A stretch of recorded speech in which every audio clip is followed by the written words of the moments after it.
ጤና ይስጥልን ከቻናል 1 ቴሌቪዥን የሰዓቱ ዜናው ደርሷል። በዕለቱ ዜናችን የሀገር ውስጥ የባህር ማዶ እንዲሁም የቢዝነስ ዘገባዎች ተካተዋል። ሀያሉ ለመንህ ዜናዎቹ እመራላችኋለሁ። አብራችሁ ቆዩ። ባንኮች ከጡረታ መዋጮ የአገልግሎት ክፍያ መቀነስ አይገባቸውም ተባለ። የግል ድርጅት ሰራተኞች ማህበራዊ ዋስትና የአስተዳደር የህግ ጉዳዮች ዳይሬክተር እንደተናገሩት በ2014 የወጣው የጡረታ አዋጅ ከጡረታ መዋጮ ገንዘብ ላይ ቀንሶ ለአገልግሎት ክፍያ ለገንዘብ ማስተላለፊያ ተብሎ መጠቀም እንደማይቻል ይደነግጋል ብለዋል። ብሔራዊ ባንክ አወጣው የተባለው መመሪያ ከአዋጁ በላይ ሊሆን ስለማይችል ባንኮች ከጡረታ መዋጮ የአገልግሎት ክፍያ መቀነስ አይገባቸውም ሲሉ የአስተዳደሩ የህግ ጉዳዮች ዳይሬክተር ተናግረዋል። በኢትዮጵያ ለመጀመሪያ ጊዜ የተቆረጠ እጅን የመቀጠል ስኬታማ ቀዶ ጥገና ተከናወነ። የኢትዮጵያ ጤና ባለሙያዎች ማህበር በኢትዮጵያ ውስጥ የተቆረጠ እጅን ለመቀጠል የተደረጉ የቀዶ ሕክምናዎች እስካሁን አለመኖራቸውን አስታውቋል። ሕክምናው የተካሄደበት ሳምሪታን ቀዶ ሕክምና ማዕከል የአጥንት ቀዶ ሕክምና የከፍተኛ አደጋዎችና መገጣጠሚያ ቅየራ ሰብ ስፔሻሊስት ዶክተር ቢኒያም ተሾመ በኢትዮጵያ የተቆረጠ እጅን ለመቀጠል የተደረጉ የቀዶ ሕክምናዎች አለመኖራቸውን ተናግረዋል። ይህም ስኬታማ የሕክምና ስራ የተከናወነለት የ20 ዓመት ወጣት አስቀድሞ አደጋው የደረሰበት የስጋ ማሽን ለማስተካከል ይሞክር በነበረበት ወቅት ላይ ነበር። እጁን ሙሉ በሙሉ ቆርጦትም አላቁመም፣ ደረቱን ቀዶታል። ወደ ውስጥ አለመግባቱ ነው እንጂ የደረቱን ጉዳት ከፍተኛ ይሆን ነበር ሲሉ የሕክምናው ባለሙያው በወቅቱ የደረሰበትን የጉዳት ሁኔታ አብራርተዋል። ተጎጂው በፍጥነት ወደ ጤና ተቋም መሄዱ፣ ጤና ተቋሙም የሚፈሰውን ደም አስቆሞ የተቆረጠውን እጅ በረዶ ውስጥ ማስቀመጡ ዳግም ለመቀጠል ወሳኝ እርምጃ መሆኑ ተገልጿል። 6 ሰዓት የወሰደው ቀዶ ሕክምናው በስኬት ቢጠናቀቅም ቀጣይ የሕክምና ክትትሎች አስፈላጊ መሆናቸውንም ሐኪሞቹ ጠቁመዋል። በኢትዮጵያ ከ3000 በላይ የወጣቶች ስብዕና ማዕከላት ቢኖሩም አብዛኞቹ ተገቢውን አገልግሎት እየሰጡ አይደለም ተባለ።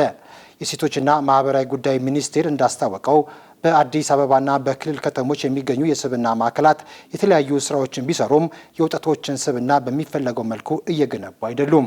ማዕከላቱ ወጣቶች አልባሌ ቦታዎች እንዳይውሉና በእውቀትና በስነ ምግባር ታንጸው ለሀገር የሚጠቅሙ አምራች ዜጋ እንዲሆኑ የተሰሩ ቢሆንም አንዳንዶቹ የይዞታ ማረጋገጫ እንደሌላቸውም የሚኒስቴሩ መረጃ ያሳያል። ከታለመላቸው ዓላማ ውጪ ለአዳራሽ ኪራይና ለሌሎች ዓላማ እንደሚውሉ ያመላከተው ሚኒስትሩ የወጣት ስብዕና ግንባታ ስትራቴጂ እየተዘጋጀ እንደሚገኝም አመልክቷል። የአዲስ አበባ እሳትና አደጋ ስጋት ስራ አመራር ኮሚሽን የአደጋ ጊዜ ጥሪ መቀበያ አዲስ ሶፍትዌር ስራ ላይ አዋለ። ኮሚሽኑ በቴክኖሎጂ የተደገፈ የአደጋ መከላከል አቅም ለመገንባት የተለያዩ ተግባራትን እያከናወነ እንደሆነ አስታውቋል። ከዚህ ቀደም ወደ አደጋ ማሳወቂያ ስልክ ቁጥር 939 ሲደወል መስመር ይያዛል በሚል ይቀርብ የነበረውን ቅሬታ ለመፍታት አዲስ ሶፍትዌር ስራ ላይ አውያለሁ ብሏል። ይህ አዲስ አሰራር ማንኛውም የጥሪ መረጃ ሪከርድ በማድረግ አፋጣኝ ምላሽ ለመስጠት የሚያስችል እንደሆነም ተመላክቷል። በተጨማሪም አደጋ በሚከሰትበት ስፍራ የሚከናወኑ የነፍስ አድንና የአደጋ መከላከል ስራዎችን በማዕከል ሆኖ በቪዲዮ መከታተል የሚያስችል አሰራር መጀመሩንም አክሏል። ይህ በቴክኖሎጂ የተደገፈ አዲስ አሰራር ችግሮችን ሲያጋጥሙ በቦታው ሳይገኙ በቅጽበት መፍትሄ ለመስጠት ምቹ ሁኔታ የሚፈጥር ነው ተብሎለታል። በመጪዎቹ ዓመታት የ5 ሚሊዮን ኮደርስ ስልጠና በስራ ውድድር ላይ የራሱ የሆነ ነጥብ ሊኖረው እንደሚችል የአዲስ አበባ ከተማ ኢኖቬሽንና ቴክኖሎጂ ልማት ቢሮ አስታወቀ። የአዲስ አበባ ከተማ አስተዳደር ኢኖቬሽንና ቴክኖሎጂ ልማት ቢሮ ምክትል ኃላፊ ቱሉ ጥላሁን እንደገለጹት እንደ ሀገር ከታቀደው 5 ሚሊዮን ሰልጣኞች ውስጥ በአዲስ አበባ ከ800 ሺህ በላይ ሰዎች ስልጠናውን እንዲወስዱ እየተሰራ ነው ብለዋል። ስልጠናው በመንግስት ሰራተኞች ላይ የአሰራር ቅልጥፍናና የቴክኖሎጂ ትውውቅ እንዲፈጥር እያገዘ መሆኑና ጥሩ አፈጻጸም ላላቸው ተቋማት እውቅና እንደሚሰጥም አብራርተዋል። አሁን ላይ ነጻ የትምህርት ዕድል ስለማይኖር ዜጎች የተመቻቸው አጋጣሚ በአግባቡ ሊጠቀሙበት እንደሚገባም አሳስበዋል።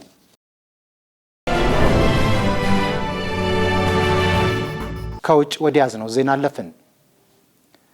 በህንድ 187 ሰዎች ለሚፈለጉበት የስራ ዘርፍ 8000 ሰዎች ለፈተና መቀመጣቸው ተገለጸ።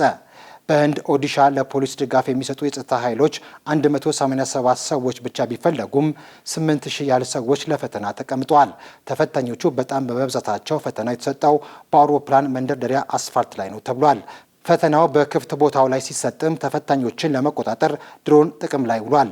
ለፈተናው ከ10 ሺህ በላይ ሰዎች መመዝገባቸው ሲነገር በፈተናው ዕለት የተገኙት 8 ሺህ ያሉ ናቸው ተብሏል።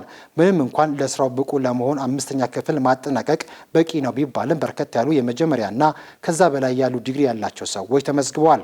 ሁኔታው ከ24 ዓመት በታች የሆነው 18 በመቶ ያህሉ ስራ አጥ ከሆነባት ህንድ ስራ ማግኘት ቀላል እንዳልሆነ ማሳያ ነው ተብሏል። ቡርኪና ፋሶ፣ ማሊና ኒጀር የሳህል ቀጠና ኃይል አቋቋሙ። የማሊ ወታደራዊ መሪ ጄኔራል አሲማ ጎይታ በማሊ ባማኮ በሚገኝ የአየር ኃይል ካምፕ የሳህል አገራትን የተባበረ ኃይል ምስረታ በሚያበስረው ስነስርዓት ላይ መገኘታቸው ተገልጿል። ለዝርዝሩ አማሩ ገብሩ። ይህ ኃይል ቡርኪና ፋሶ፣ ማሊና ኒጀር የጠበቀ ውህደት ለመፍጠር ከወሰዷቸው ተከታታይ እርምጃዎች መካከል የቅርብ ጊዜው ነው። ሶስቱም ሀገራት በወታደራዊ መንግስታት የሚመሩ ሲሆን በታጣቂ አማጽያን ጥቃት እየተፈተኑ ይገኛሉ። ባለፈው ጥር ወር ላይ የኒጀር መከላከያ ሚኒስቴር 5000 አባላት ያሉት ይህ ኃይል በቀጠናው ያሉ የደህንነት ስጋቶችን ለመቋቋም በጋራ ጣልቃ እንደሚገባ ተናግረው ነበር። የቡርኪና ፋሶ ጄኔራል ዳውዳ ትራኦሬ የኃይሉ አዛዥ ሆነው የተሾሙ ሲሆን የኃይሉ ዋና የእዝ ማዕከል በኒጀር ዋና ከተማ ኒያሜ እንደሚሆን ታውቋል። በባማኮ በተካሄደው ስነ ስርዓት ላይ የሳህል ጥምረት አባል ሀገራት የመከላከያ ሚኒስትሮች እንዲሁም በማሊ ተቀማጭ የሆኑ አምባሳደሮችና የዓለም አቀፍ ድርጅት ተወካዮች ተገኝተዋል። ቡርኪና ፋሶ፣ ማሊና ኒጀር የሳህል ጥምረትን የመሰረቱት ከምዕራብ አፍሪካ የኢኮኖሚ ማህበረሰብ ኢኮዋስ ከወጡ በኋላ ነው። ጥምረቱ ኢኮዋስን ከመፈንቅለ መንግስት ጋር በተያያዘ ኢሰብአዊ ማዕቀቦችን ጥሏል፣ እንዲሁም የአባል ሀገራቱን ዜጎች ጥቅም የሚጻረር ስራ ይሰራል ሲልም ከሷል። የሳውዲ አረቢያ መንግስት በሀገሪቱ ለሚገኙ የቤት ሰራተኞች በጥሬ ገንዘብ የሚፈጸምን የደሞዝ አከፋፈል ከለከለ። የሳውዲ አረቢያ የሰው ኃይል ማህበራዊ ልማት ሚኒስቴር በሀገሪቱ በሚገኙ የቤት ሰራተኞች የደሞዝ አከፋፈል ላይ መሰረታዊ ለውጥ ማድረጉን አስታውቋል። ለዝርዝሩ ሊዲያ ዝናቡ። በአዲሱ መመሪያ መሰረት ከፈረንጆቹ አዲስ ዓመት ጀምሮ ማንኛውም አሰሪ ለቤት ሰራተኞች የሚከፍለውን ደሞዝ በጥሬ ገንዘብ መስጠት የሚከለክል ሲሆን ክፍያው በይፋዊ የኤሌክትሮኒክስ የክፍያ መስመሮች ብቻ እንዲከናወን ተደንግጓል። ይህ ውሳኔ በተለይ በኢትዮጵያና በሳውዲ አረቢያ መንግስት መካከል እንደ አውሮፓውያን አቆጣጠር በ2023 የተፈረመውን የሁለትዮሽ የስራ ስምሪት ስምምነት ተከትሎ ወደ ሀገሪቱ ለሚገቡ ከግማሽ ሚሊዮን በላይ ኢትዮጵያውያን ትልቅ የምስራች ሆኗል። አዲሱ አሰራር የሰራተኞችን የደሞዝ መብት ከማስከበር ባለፈ ክፍያዎች በወቅቱ መፈጸማቸውን የሚያረጋግጥና በአሰሪና ሰራተኛ መካከል የሚፈጠሩ የክፍያ አለመግባባቶችን በዘላቂነት የሚፈታ መሆኑ ተገልጿል። እንደ ሚኒስቴሩ ገለጻ የደሞዝ ክፍያው የሚፈጸመው በሙሳነድ የዲጂታል መድረክ አማካኝነት በታወቁ ባንኮች ወይም የዲጂታል የገንዘብ ማስተላለፊያ መተግበሪያዎች በኩል ብቻ ይሆናል። ሰራተኞቹ ደሞዛቸውን በጥሬ ገንዘብ መጠቀም በሚፈልጉበት ጊዜ በስማቸው በሚወጣ ማዳ በሚባል የባንክ ካርድ አማካኝነት በማንኛውም የገንዘብ ማውጫ ማሽን መጠቀም ይችላሉ። ይህ የዲጂታል ክፍያ ስርዓት እንደ አውሮፓውያን አቆጣጠር ከጥር 2026 ጀምሮ ለማንኛውም አሰሪና ሰራተኛ አስገዳጅ ይሆናል። ከመጠጥ በኋላ አልኮልን ከውስጥ በላብ መልክ ከሰውነት ለማስወገድ ስፖርታዊ እንቅስቃሴዎችን መስራት የተሳሳተ አስተሳሰብ ነው የተባለ። የጤና ባለሙያዎች ላብ መርዛማ ንጥረ ነገሮችን አይቀንስም ይላሉ። ሄሮዳዊት ንጉሴ ዝርዝሩን ታቀርበዋለች። በተለያዩ አጋጣሚዎች ሰዎች የአልኮል መጠጦችን በመጠጣት ምሽታቸውን አሳልፈው በነጋታው ደግሞ ወደ ሰውነታቸው የገባውን አልኮል ከሰውነታቸው በላብ መልክ ለማስወጣት ስፖርታዊ እንቅስቃሴዎችን ሲሰሩ ወይም ሳውና ሲገቡ ይስተዋላል። ነገር ግን የጤና ባለሙያዎች ይህ የተሳሳተ አመለካከት እንደሆነ ያብራራሉ። ከምንጠጣው የአልኮል መጠጥ ውስጥ ከ90 እስከ 80 በመቶ የሚሆነው አልኮል የሚሄደው ወደ ጉበታችን ሲሆን ከ2 እስከ 10 በመቶ የሚሆነው የአልኮል መጠን ብቻ በመተንፈስ በላብና በሽንት ሊወገድ ይችላል። ስለዚህም የአካል ብቃት እንቅስቃሴ ላብን መጨመር ቢችልም እንኳን የአልኮል ማስወገጃ መንገድ ግን ሊሆን አይችልም። ከዘጋርዲያን ጋር ቆይታ ያደረጉት ዶክተር ቴይለር የአልኮልን መርዛማነት በፍጥነት ከሰውነታችን ለማስወገድ ምንም አይነት መንገድ እንደሌለው ያብራራሉ። እንዲያውም አልኮል ከሰውነታችን ውስጥ ውሃን የማስወገድ አቅም አለው። ስፖርታዊ እንቅስቃሴዎችን ከአልኮል መጠጥ በኋላ ስንሰራ ደግሞ በላብ አማካኝነት የሰውነታችንን ፈሳሽ እናወጣለን። ታዲያ ይህም ድርቀትና የህዋሳት እብጠት ሊያስከትል ይችላል ሲሉ አሳስበዋል። ታዲያ ለምንድን ነው ሰዎች አልኮል ሲጠጡ ካመሹ በኋላ በማግስቱ ስፖርት ሲሰሩ ወይም ሳውና ሲገቡ ቀለል የሚል ስሜት የሚሰማቸው ለሚለው ጥያቄ ደግሞ በዚህ ጊዜ የሚመነጩት የሰውነታችን ኬሚካሎች ጡንቻዎችን ስለሚያፍታቱና ዘና እንድንል ስለሚያደርጉ ነው እንጂ የአልኮል መርዝን ከማስወገድ ጋር ምንም አይነት ግንኙነት የላቸውም ሲሉ ዶክተር ቴይለር ለዘጋርዲያን መልሰዋል። የአሜሪካው ፕሬዝዳንት ዶናልድ ትራምፕ የቬኔዙዌላው መሪ ኒኮላስ ማዱሮን ጠንካራ ጨዋታ አትጀምር ሲሉ አስጠነቀቁ። በቬኔዙዌላ ጉዳይ ሩሲያና ቻይና አሜሪካንን ተቃውመዋል። ለዝርዝሩ አማሩ ገብሩ። በትናንትናው ዕለት አሜሪካ ማዕቀብ የጣልኩበትን ሶስተኛውን የቬኔዙዌላ ነዳጅ ጫኝ መርከብ ይዣለው ማለቷን ተከትሎ በካራካስና ዋሽንግተን መካከል ያለው ውጥረት ተካሯል። ትራምፕ አመሻሹን በፍሎሪዳ በሚገኘው የማር ኤላጎ መዝናኛ መኖሪያቸው ሆነው ለማዱሮ ባስተላለፉት አዲስ የማስጠንቀቂያ መልእክት ማዱሮ ራሱን እንደ ኃይለኛ መሪ እየቆጠረ ወደ አደገኛ ጨዋታ ውስጥ እየገባ ነው ብለዋል። ይህን ተከትሎም አሁን የተጀመረው የባህር ላይ ቁጥጥር ለመጪዎቹ 4 ወራት አጠናክረው እንደሚቀጥሉም አመላክተዋል። በስፍራው የነበሩ ጋዜጠኞች ሰሞነኛው የባህር ላይ እርምጃ ዓላማ ማዱሮን ከስልጣን ለማስወገድ ነው ወይ ብለው ላነሱት ጥያቄ ትራምፕ ምናልባት እንደዛ ሊሆን ይችላል፣ ነገር ግን የሚበጀውን የሚያውቀው እርሱ ነው፣ ያንን ቢያደርግ ጥበበኛ ነው ብዬ አስባለሁ ሲሉም ተደምጠዋል። እርሱ እንደ ጠንካራ መሪ ለመጫወት ከሞከረ ግን ያን ጊዜ የመጨረሻ ጨዋታው ይሆናል ሲሉም አክለዋል። ይህ የትራምፕ እርምጃ ሩሲያና ቻይናን እንዳስቆጣ አልጀዚራ ዘግቧል። የሩሲያ የውጭ ጉዳይ ሚኒስትር ሴርጌይ ላቭሮቭ ከቬኔዙዌላው አቻቸው ኤቫንጌል ጋር የስልክ ውይይት አድርገዋል። ላቭሮቭ አሜሪካ በካሪቢያን ክልል የምታካሄደው እንቅስቃሴ እንደሚያሳስባቸው ገልጸው እነዚህ እንቅስቃሴዎች በክልሉ መረጋጋትና በዓለም አቀፍ የባህር ንግድ ላይ አደጋ ሊያመጡ እንደሚችሉ አስጠንቅቀዋል። በዚህም ሞስኮ ለቬኔዙዌላ መንግስትና ሕዝብ ሙሉ ድጋፍና ትብብር ትሰጣለች ሲሉ አረጋግጠዋል። ቻይናም በተመሳሳይ የአሜሪካ የቅርብ ጊዜ እርምጃዎች ከባድ የዓለም አቀፍ ሕግ ጥሰት ናቸው ስትል አውግዛለች። የቻይና የውጭ ጉዳይ ሚኒስቴር ቃል አቀባይ ቤጂንግ የተባበሩት መንግስታት ቻርተር ዓላማዎችና መሰረታዊ መርሆችን የሚጥሱና የሌሎች ሀገሮችን ሉዓላዊነት፣ ደህንነት የሚጻረሩ ማናቸውንም እርምጃዎች ትቃወማለች ብለዋል። ማዱሮ ለሀገሪቱ ብሔራዊ መገናኛ ብዙሃን በሰጡት መግለጫ ትራምፕ የሀገሩ ኢኮኖሚና ፖለቲካ ላይ ቢያተኩር የተሻለ ነው፣ የትኛውም እርምጃ እኛን አያስደነግጠንም፣ በሉዓላዊነታችን ግን አንደራደርም ብለዋል። አሜሪካ በቬኔዙዌላ የባህር ዳርቻዎች በወሰደችው እርምጃ እስካሁን ወደ 4 ሚሊዮን በርሜል የሚጠጋ የቬኔዙዌላ ነዳጅን ስትቆጣጠር ከ30 በላይ ጀልባዎችን መታለች። እንዲሁም ከ105 በላይ ሰዎች ሕይወት አልፏል። የአሜሪካ የምግብና መድኃኒት አስተዳደር ኤፍዲኤ ዊጎቪ የተባለውን ታዋቂ ክብደት መቀነሻ መድኃኒት ክኒን አጽድቀዋል። አዲሱ ክኒን ለታካሚዎች በመርፌ ቀፈንታ ቀላል አማራጭ ይሰጣልም ተብሏል። ጸጋነች ተዘማ ዝርዝሩን ታቀርበዋለች። ዊጎቪ በመድኃኒትና ምግብ ተቆጣጣሪዎች ተቀባይነትን ያገኘ የመጀመሪያው የክብደት መቀነሻ ኪኒን ሆኗል። መድኃኒቱ የተሰራው በዴንማርክ ኩባንያ ኖቮ ኖርዲክ ሲሆን በቀን አንድ ጊዜ የሚወሰደው መድኃኒት መርፌን ለመተካት ምቹ አማራጭ እንዲሁም ተመሳሳይ የክብደት መቀነሻ ውጤቶችን ይሰጣል ተብሏል። የአሜሪካ ምግብና መድኃኒት ቁጥጥር ኤፍዲኤ የዊጎቪ ኪኒን በኖቮ ኖርዲስክ ሙከራዎች ወቅት በአማካይ 16.6 በመቶ ክብደት መቀነሱን ድርጅቱ ገልጿል።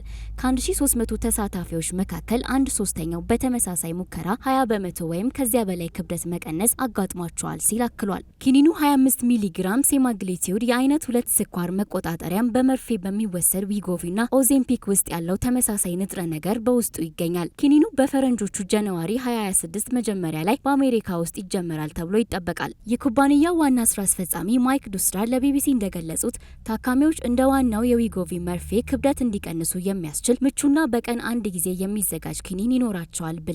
ኪኒኑ ከመጠን ያለፈ ውፍረት ባለባቸው ጎልማሶችና ቢያንስ አንድ ተዛማጅ የጤና እክል ላለባቸው ሰዎች ስር የሰደደ የክብደት ችግርን ለማስወገድ ጸድቋል። ተንታኞች እንደሚሉት ኪኒኖቹ በ2030 የገበያውን 1/5ኛ ድርሻ ይዛል ተብሎ እንደሚጠበቅ አብራርተዋል።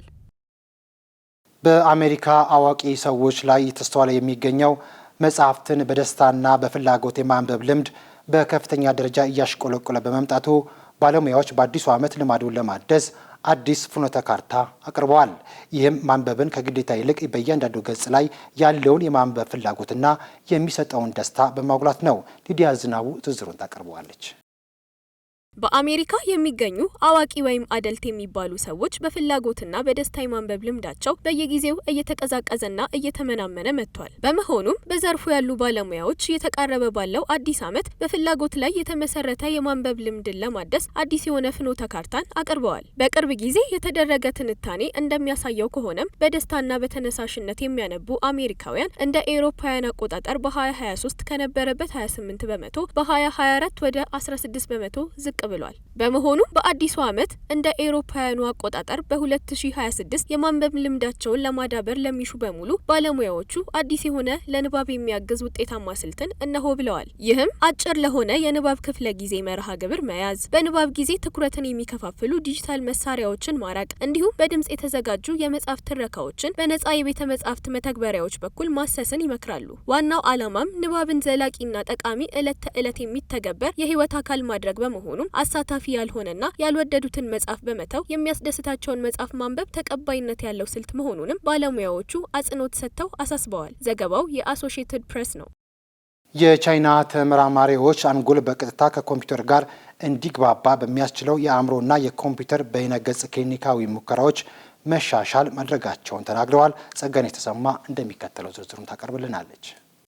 ቻይና በአንጎል ኮምፒውተር ሲቢአይ ቴክኖሎጂ ላይ እድገት አሳይታለች። ይህም የአንጎል ሳይንስና ኢንተለጀንስ ቴክኖሎጂ የልህቀት ማዕከል ከውአሻን ሆስፒታል ከፉዳን ዩኒቨርሲቲና ከሌሎች ተቋማት ጋር በመተባበር ነው ተብሏል። አንድ መካከለኛ እድሜ ያለው ከአንገቱ ወደ ታች ፓራላይዝድ ወይም የማይንቀሳቀስ የነበረው ግለሰብ አሁን ሀሳቡን ብቻ በመጠቀም ዊልቸርና ሮቦት ውሻን በመቆጣጠር በክሊኒካዊ ሙከራዎች ወቅት ዊልቸርን ከቤት ውጭ መንዳትና የሮቦት ውሻ ምግብ እንዲያመጣለት ማዘዝ ችሏል። እነዚህ ውጤቶች የተገኙት ከቻይና የሳይንስ አካዳሚ ሲኢኤስ ቡድን ባደረገው የአእምሮ ኮምፒውተር በይነገጽ በቅርቡ በተደረገ ክሊኒካዊ ሙከራ ነው። የአንጎል ኮምፒውተር መገኛዎች በአንጎልና በውጫዊ መሳሪያዎች መካከል ቀጥተኛ የግንኙነት መስመር ለመፍጠር የተነደፉ ናቸው። በዓለም ዙሪያ የምርምር ቡድኖች የአእምሮ ትየባ ወይም ሰው ምንም ነገር ሳይናገር አሊያም አካሉን ሳያንቀሳቅስ በአእምሮ ብቻ ነገሮችን መቆጣጠርና መመሪያ እንዲሰጡ በማድረግ የላቦራቶሪ ስራዎችን አሳይተዋል። ዘላቂ ችግር ነው የተባለው እነዚያን ስርዓቶች በታካሚው በዕለት ተዕለት ኑሮ በበቂ ሁኔታ እንዲገኙ እንዲሁም አስተማማኝ እንዲሆኑ ማድረግ ነው። ተመራማሪዎች በህመምተኛው ስማርት ዊልቸርንና ሮቦቲክ ውሻን በተረጋጋ ሁኔታ የነርቭ ምልክቶችን በመጠቀም እንዲቆጣጠር ለማስቻል ባለከፍተኛ ገመድ አልባ ወራሪ የአንጎል ኮምፒውተር በይነ ገጽ ወይም ብሬን ኮምፒውተር ኢንተርፌስ በመጠቀም ራሱን የቻለ ተንቀሳቃሽነትና በገሃዱ ዓለም ያለውን መቼቶች ማሳካት ችለዋል። ዘገባው የሲጂቲኤን ነው። ወደ ቢዝነስ ዘገባችን አለፍን። የገቢዎች ሚኒስቴር በልብስ ስፌት አገልግሎት ላይ የሚጣለውን ኤክሳይዝ ታክስ አከፋፈል በተመለከተ የልብስ ስፌት ፋብሪካዎች አገልግሎት ሰጪ ነን በሚል ምክንያት የኤክሳይዝ ታክስ ነፃ መሆን እንደማይችሉ ባወጣው ሰርኩላር አሳሰበ። ለዚህና ሌሎች የቢዝነስ ዘገባዎች ማለት ነው ምላሽ።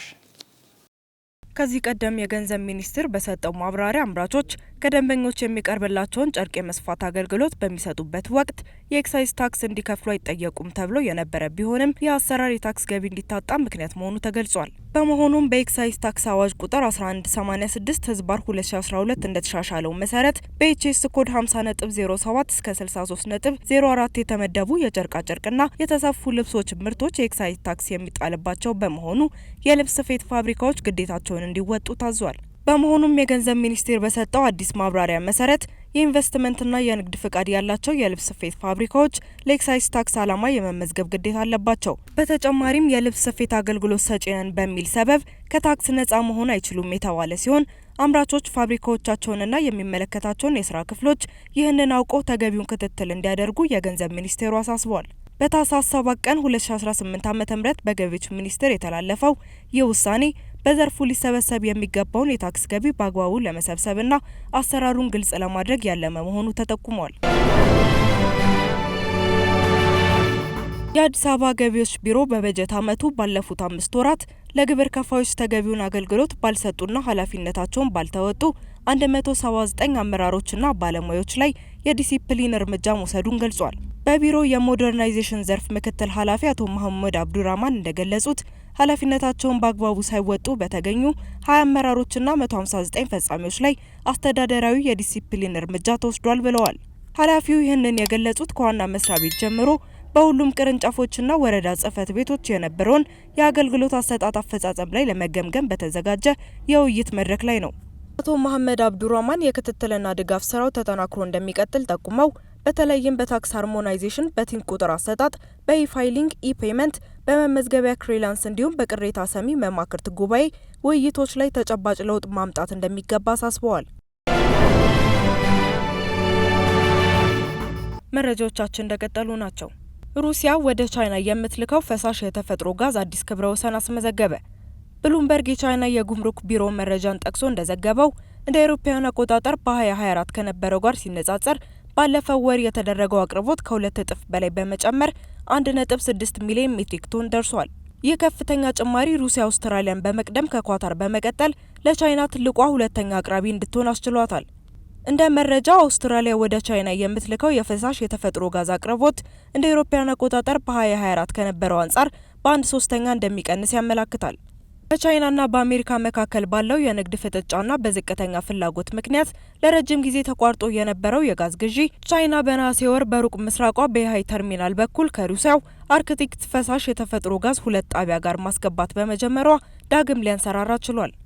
የአውሮፓ ህብረት እንደ አውሮፓውያን አቆጣጠር እስከ 2027 ድረስ ሁሉንም የሩሲያ ጋዝ ግዢ ለማቆም ያሳለፈውን ውሳኔ ተከትሎ ሩሲያ ወደ ቻይና የምትልከው የፈሳሽ የተፈጥሮ ጋዝ መጠን በከፍተኛ ሁኔታ መጨመሩ የምዕራባውያን ማዕቀብ ተቃራኒ ውጤት እያመጣ መሆኑንና የሩሲያ የውጭ ንግድ ያለማንም ከልካይ መቀጠሉን ያሳያል። ወርቅ ለመጀመሪያ ጊዜ ከ$4400 በላይ በመሸጥ ከፍተኛ ጭማሪ ማሳየቱ ተገለጸ። የከበሩ ማዕድናት ዋጋ ለዚህ ታሪካዊ ጭማሪ የበቃው የአሜሪካ ማዕከላዊ ባንክ በቀጣዩ ዓመት የወለድ ምጣኔን ይቀንሳል የሚል ሰፊ ግምት በመኖሩ እንደሆነ ተንታኞች አስታውቀዋል። እንደ ሮይተርስ መረጃ አንድ ወርቅ ለመጀመሪያ ጊዜ በ$4400 ወይም በ3275 የእንግሊዝ ፓውንድ በላይ ተሽጧል። የዕለቱ የመጨረሻው የቢዝነስ መረጃችን የአማዞን ኩባንያን ይመለከታል። አማዞን ኩባንያ የሰሜን ኮሪያ ወኪሎች ናቸው ያላቸውን ከ1800 በላይ የስራ አመልካቾችን አገደ። የአማዞን የደህንነት ኃላፊ እንደገለጹት የታገዱት ግለሰቦች የተሰረቁ ወይም የውሸት መለያዎችን በመጠቀም የርቀት ስራን ለማመልከት ሞክረዋል ብለዋል። እንደ ደህንነት ኃላፊው መግለጫ አማዞን ካለፈው 1 ዓመት ጀምሮ ከሰሜን ኮሪያውያን የተቀበላቸው የስራ ማመልከቻዎች ጭማሪን አሳይተዋል። በዚህም ድርጅቱ የአመልካቾቹን መረጃ ትክክለኝነት ለማጣራት የሰው ሰራሽ አስተውሎትንና ሌሎች የማረጋገጫ ዘዴዎችን እንደተጠቀመ ተገልጿል። አክለውም አጭበርባሪዎች የሚጠቀሟቸው የማጭበርበር ስልቶች እየረቀቁ እንደመጡ ገልጸው በተለይም ሀሰተኛ የምስክር ወረቀቶችና የሊንክድኢን አካውንቶችን በስፋት እንደሚያቀርቡ አብራርተዋል። በዚህም ቀጣሪዎች የሰራተኞቻቸውን ሰነዶች እንዲመረምሩ ያስጠነቀቁ ሲሆን አመልካቾቹ ሀሰተኛ ሰነድ እንዲያገኙ የረዱ የአሜሪካ ደላሎች ላይ ክስን መስርተዋል። እንደ ቢቢሲ መረጃ በሐምሌ ወር ከአሪዞና የመጣች ግለሰብ ከ300 በላይ የሆኑ የሰሜን ኮሪያ ሰዎችን በሀሰተኛ ሰነድ ስራ ለማስቀጠር በመሞከሯ የ8 ዓመት እስራት ተፈርዶባታል።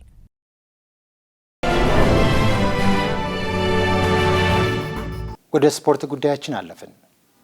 የአፍሪካ ዋንጫ ለምን በያዝነው ወር እንዲሆን ተደረገ? የአፍሪካ ዋንጫ የሚካሄደው ጥር ወይም የካቲት እንደነበር ቢታወቅም 35ኛው የአፍሪካ ዋንጫ በሞሮኮ አስተናጋጅነት በታህሳስ ተጀምሯል። አንዋር ተስፋ በጉዳዩ ላይ የሚከተለውን አዘጋጅተዋል።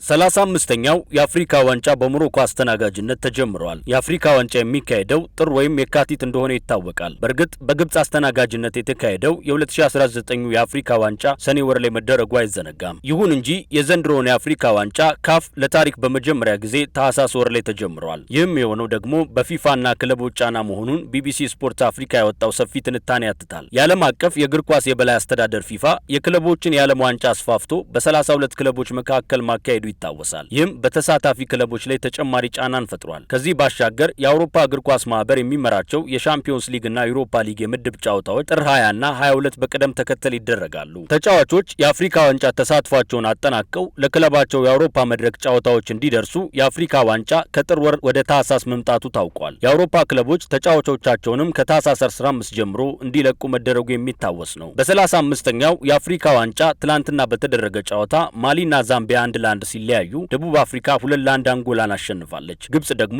2-1 ዚምባብዌን በማሸነፍ የመጀመሪያ ድላቸውን አግኝተዋል። ዛሬ በአፍሪካ ዋንጫ የሚደረጉ ጨዋታዎች ሲቀጥሉ ምሽት 2 ሰዓት ከ30 ናይጄሪያ ከታንዛኒያ፣ ምሽት 5 ሰዓት ደግሞ ቱኒዚያ ከዩጋንዳ የሚያደርጉት ጨዋታ ይጠበቃል። በመጨረሻም ሜትሮሎጂ የሌሊትና የማለዳው ቅዝቃዜ እስከ ታህሳስ ወር መጨረሻ ድረስ በተለይም በደጋማ የሀገሪቱ አካባቢዎች ተጠናክሮ እንደሚቀጥል የኢትዮጵያ ሜትሮሎጂ ኢንስቲትዩት አስታውቋል። የኢትዮጵያ ሜትሮሎጂ ኢንስቲትዩት መረጃ እንዳመላከተው ከሳይቤሪያ የሚነፍሰው ከፍተኛ የአየር ግፊት ወደ ኢትዮጵያ የሚዘልቅ በመሆኑ ደረቅ ፀሐያማና ነፋሻማ የአየር ሁኔታ በአብዛኛው የሀገሪቱ ክልሎች ይስተዋላል። በተለይም በሰሜን፣ በምስራቅ፣ በመካከለኛውና በደቡብ ደጋማ አካባቢዎች ላይ የሌሊትና የማለዳው ቅዝቃዜ ከ5 ዲግሪ ሴልሺየስ በታች ሆኖ ሊመዘገብ እንደሚችል ተጠቁሟል። ይህ ቅዝቃዜ እስከ ወሩ ማጠናቀቂያ ድረስ የሚዘልቅ በመሆኑ ህብረተሰቡ አስፈላጊውን ጥንቃቄ እንዲያደርግ ኢንስቲትዩቱ አሳስበዋል። ከቻናል 1 ቴሌቪዥን የሰዓቱ ዜናዎች በዚህ ተጠናቀዋል። ሀያሉ ለመን ዜናዎቹን መርጬላችኋለሁ። ከቀጣይ የቻናል 1 ውብ ፕሮግራሞች ጋር መልካም ቆይታ ይሁን።